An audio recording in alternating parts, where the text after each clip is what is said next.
हाँ जी दोस्तों, कैसे हैं आप? ऐसे हैं। मजेदार हैं। आज तो वैक्सीन लगना शुरू हो गई वैक्सीन है। लग रही है, सबको शुभकामनाएं, बधाई। और बस लगवा लीजिएगा जिसको लगवानी हो, जिसको नहीं लगवानी है तो वो भी मत कोई लगवाओ। बात नहीं, चलता है। तो आज हम एक नया वीडियो लेके आए हैं और आज हम बात करने वाले हैं अमेज़ॉन प्राइम की नई वेब सीरीज, ओरिजिनल सीरीज तांडव। तो फिल्म बहुत ही कंट्रोवर्शियल है और ट्विटर पर उसके बारे में भाई शुरू भी हो गया है कि बैन करो, बंद करो इसको, ये तांडव नहीं है, कुछ और ही है। कंट्रोवर्शियल चीज बनाई है, ठीक है। अली अब्बास जाफर साहब ने, मतलब इनका ना ये रहता है, कभी साला ISIS बनाते हैं, कभी सुल्तान बनाएंगे, कभी भारत बनाएंगे। मतलब ये जमीन से जुड़ा हुआ आदमी है, जमीन की बातें करता है, जमीन की बातें करता है कि घुस जाओ अंदर जाके। इसमें भी जमीन की बात की है, किसानों की, छात्रों की और फिर राजनीति की। तो फिल्म की बात करें तो फिल्म बेसिकली राजनीति पर आधारित है और फिल्म के अंदर आपको बेसिकली सीरीज है, ये सीरीज, माफ कीजिएगा, सॉरी सीरीज है। जो इस सीरीज की बात करें अगर हम, ये क्या है, ये एक आपको प्रधानमंत्री कैसे बनना है उसका क्रैश कोर्स है, क्रैश कोर्स, जो आप 9 एपिसोड देख के सीख सकते हैं। तो ज़्यादा वो नहीं है, कॉम्प्लेक्सिटी की बात नहीं है। आप बस देखो, आप समझो कि भाई कैसे कैसे क्या करना है, आप खुद प्राइम मिनिस्टर बन जाएंगे। आपको किसी के ना आपको वोट की जरूरत है, ना बहन किसी, कुछ भी नहीं चाहिए। बस ये 9 इसके अंदर जो मूलभूत, इसके अंदर जो पॉइंट दिए गए हैं इन 9 एपिसोड्स के अंदर, आप उनको राइट डाउन कर लीजिएगा और आप प्राइम मिनिस्टर ना बन जाएं तो सूरज को आके पेलना, मैं इसके लिए बिल्कुल भी रिस्पॉन्सिबल नहीं हूँ। तो चलो अब बात करते हैं वेब सीरीज में कास्ट को लेकर। तो कास्ट के अंदर हमारे जो मेन किरदार में है, हमारे मेन किरदार में सैफ अली खान साहब हैं और उसके अलावा हमारे क्या कहते हैं डिम्पल कपाड़िया जी हैं और डिम्पल कपाड़िया जी के साथ हिमांशु धुलिया जी हैं और हमारे क्या नाम है जिशान आयुब, मोहम्मद जिशान आयुब, ठीक है, ठीक है, सॉरी सर, मोहम्मद जिशान आयुब इसके अंदर हैं। और बहुत ही खतरनाक और सीरियल, चलो छोड़ो, सुनील ग्रोवर, अरे यार सुनील ग्रोवर सर को कैसे भूल गया, बड़े ही सिंपल और स्वीट किस्म के इंसान, बहुत ही क्यूट सा, बड़ा मतलब इसके ऑपोजिट ही वो इस सीरीज में आपको दिखेंगे। हाँ बिल्कुल ऑपोजिट, बिल्कुल।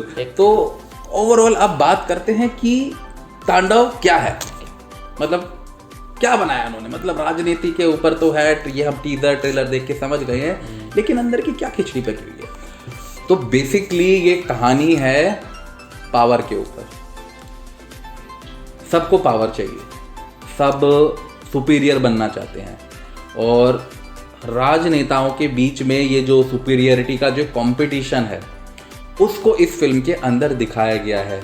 इस फिल्म के अंदर दिखाया गया है कैसे परिवार अपना परिवार नहीं है, दोस्त अपना दोस्त नहीं है और आपको कहीं से कोई भी धोखा देके निकल सकता है। और ये सब कुछ हो रहा है सिर्फ एक कुर्सी के लिए, एक कुर्सी के लिए। इस कहानी में आपको कुर्सी भी तो बड़ी है ना, प्राइम मिनिस्टर की कुर्सी। कहानी में आपको सब कुछ मिलेगा, लव, सेक्स, धोखा, सब मिलेगा। सारा खेल कुर्सी का, सबको कुर्सी चाहिए, सब कुर्सी के पीछे भाग रहे हैं। और कुर्सी तक कैसे पहुंचना है, चाहे किसी को मारना पड़े, उठाना पड़े, काटना पड़े, पीटना पड़े, जो करना पड़े, सारे वही कहते हैं ना पॉलिटिक्स में, साम दान दंड भेद, सब कुछ ट्राई करके आपको सिर्फ कुर्सी चाहिए। पर फाइनली कुर्सी नहीं मिलती है। तब क्या होता है? और कहानी में देखा जाए तो कुछ और भी कैरेक्टर हैं, जैसे कि अनूप सोनी जो एक दलित पॉलिटिशियन का रोल प्ले करते हैं, साथ में डीनू मोरे हैं जो एक प्रोफेसर हैं जिनका कोई काम नहीं है, ठीक है। उनका होना ना होना यार है ना, क्या काम यार, वो एक फोन नहीं, बाकी वो एक अच्छा वो वाला काम यार, वो काम के लिए आपको कास्टिंग में डालना मेरे को नहीं लगता कोई वर्थ थी कि आपको बस एक 18 साल या 20 साल के स्टूडेंट के साथ अफेयर रखना है, जबकि आप शादीशुदा हैं और आपके पास डिवोर्स पेपर आए हुए हैं पर आपको साइन नहीं करने। क्यों?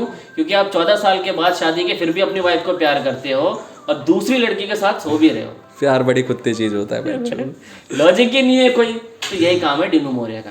मतलब ये मान लो कि मेन कैरेक्टर एक तरह से देखा जाए तो सुनील ग्रोवर ही है भाई साहब, और बखूबी उन्होंने निभाया अपना किरदार को। हाँ। और बाकी सब देखा जाए तो फिर थोड़ा सा और जाके साइड में अगर आप देखोगे तो डिम्पल कपाड़िया भी ठीक है, डन। अपना अपना काम सबने बहुत अच्छे से निभाया है, कोई बहुत ज्यादा बोल्ड नहीं था सब कुछ। बात यही परफॉर्मेंस वाइज मेरे को सबकी एक्टिंग बहुत अच्छी लगी, परफॉर्मेंसेस सबकी अच्छी थी, कोई भी ऐसा नहीं था जो कोई जहाँ से स्क्रिप्ट डाउन हो रही हो, मतलब परफॉर्मेंस के हिसाब से स्क्रिप्ट को बहुत ही बैलेंस करके सबने परफॉर्म किया है। तो अब हम बात करते हैं तांडव से जुड़ी हुई कंट्रोवर्सीज की, कि इस फिल्म के अंदर कौन से वाद विवाद है ऐसे कि अगर मतलब जिस दिन हम ये वीडियो शूट कर रहे हैं, आज है तारीख 16 और कल ये सीरीज आई थी, कल ये सीरीज आई थी और आज ही ये ट्विटर पर ट्रेंड कर रही है बैन तांडव। क्यों? इसके कुछ रीजंस हैं। एक इसकी कहानी, ठीक है, कहानी जो है, जितना हमें लगा है कि कहानियों को जब लिखा गया था, लिखा है गौरव सोलंकी ने, जो आर्टिकल 15 के भी राइटर हैं, जो एक बहुत अच्छी मूवी थी, एक मसालेदार स्टोरी ज़रूर है। आप देखना चाहें डेफिनेटली आप देखिए, मैं तो कहूँगा आप देख सकते हैं। ऐसा नहीं है कि आपका टाइम वेस्ट होगा, जो करीब अराउंड 4.5 घंटे का ये है सीरीज़, तो मैं नहीं कहूँगा कि आपका टाइम वेस्ट होगा। हाँ, आप किसी पर्टिकुलर आर्टिस्ट के, इस एक्टर के फ़ैन है तो आप ज़रूर देखिए, और आप अली अब्बास के भी फ़ैन है तो आप ज़रूर देखिए। कहानी में दम है, ठीक है, बट हाँ, अगर कॉन्ट्रोवर्सीज को हटा दिया जाए, कुछ चीज़ों को हटा दिया जाए, क्योंकि मैं ऐसा मानता हूँ सिनेमा को सिनेमा की तरफ देखो। हाँ, इसका मतलब ये भी नहीं होता अगर आप OTT प्लेटफॉर्म पर तो आप कुछ भी दिखाएं। इसके अंदर हाँ कुछ चीज़ें हैं जो बड़ी डिस्टर्बिंग है, कुछ डायलॉग हैं बहुत डिस्टर्बिंग हैं, लेकिन यार जैसे मैंने बोला कि वही सिनेमा की खासियत होती है कि जो चीज़ें हम डायरेक्टली या इनडायरेक्टली लोगों को नहीं बता पाते, हम इन चीज़ों के थ्रू बता देते हैं। अब ये है कि हम उसको किस तरह से अपने अंदर, अपने यहाँ पर डालते हैं।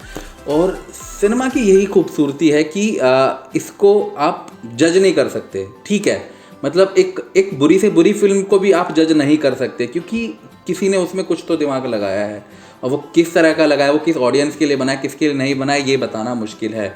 हो सकता है तुम उसकी वो ऑडियंस नहीं हो।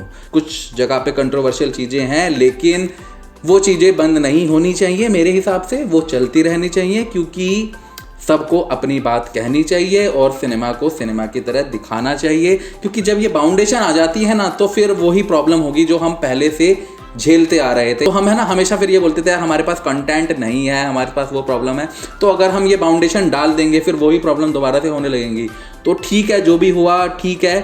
तो आपको ये मतलब ये ऑडियंस के ऊपर है कि आप उसको किस तरह से लेते हैं। मैंने जब जैसे ये फिल्म मतलब ये जब मैंने सीरीज देखना शुरू किया, तो शुरू में मेरे को भी वो लगा कि यार ये कुछ असली किरदार, कुछ असली लोगों से कनेक्ट हो रही है। उस टाइम पे मैं थोड़ा सा डिस्टर्ब हुआ, लेकिन जैसे जैसे आगे बढ़ी मैंने उसको थोड़ा डाइजेस्ट किया।